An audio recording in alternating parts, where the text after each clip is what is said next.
પહોંચવાની વ્યવસ્થા થશે। હવે આ પૈસા પહોંચે છે એમાં કોકને પાછી તકલીફો પડે છે। કોઈ કઈને એમ કહે છે કે આ દાડમના પૈસા નથી આવડવાના, બાવળિયાના ગણાઈ લેશે।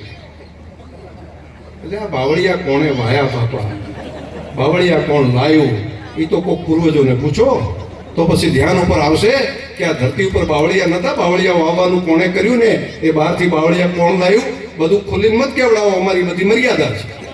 અને અમારા ખેડૂતોને એવા ચોર માનો છો તમે કે જે બાવળિયા ઉગ્યા હોય એના બદલે દાડમ સમજીને લઈ લેશે?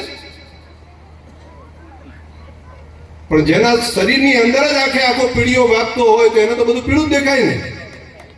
મને મારા ખેડૂતોની પ્રમાણિકતા ઉપર ભરોસો છે, મને મારા ખેડૂતોના મહેનત ઉપર ભરોસો છે।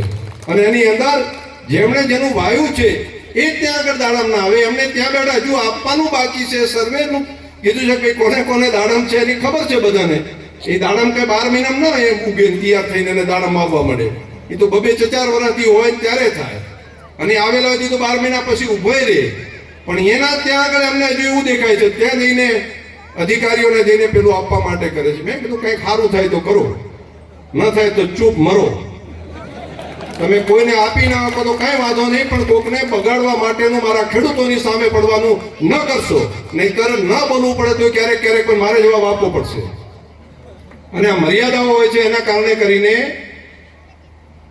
ક્યારેક હું નથી કહેતો હતો કે આપણે આપણી મર્યાદામાં પેલું વાત કરીને હું બહુ પેલું કરું, પણ તોય જો વગર કારણે અમારા ખેડૂતોને, પશુપાલકોને, આ વિસ્તારની પ્રજાને, આ વિસ્તારના લોકોને એને કઈ લાભ મળતો હોય એની વચ્ચે જો હેરાનગતિ કરશો તો ચૂપ હું નહીં બેસું।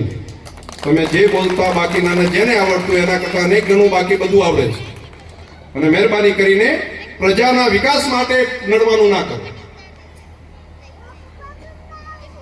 સારું ન થાય તો કઈ વાંધો નહીં, સવારથી સાંજ સુધી શેના માટે દોડે?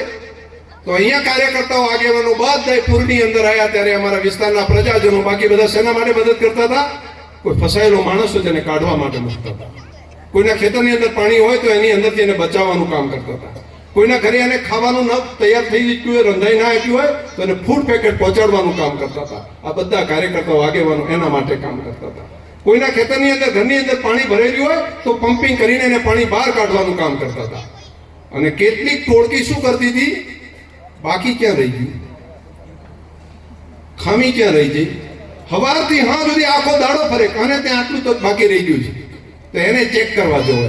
અને આખો દાડો સવારથી હા સુધી ફરીને અહીંયા બધા લોકો મહેનત મથામણ કરતા હોય અને ટોળકી ત્યાં જઈને એમ કે જો આ હજુ બાકી રહી ગયું છે, જો આ હજુ બાકી રહી ગયું છે।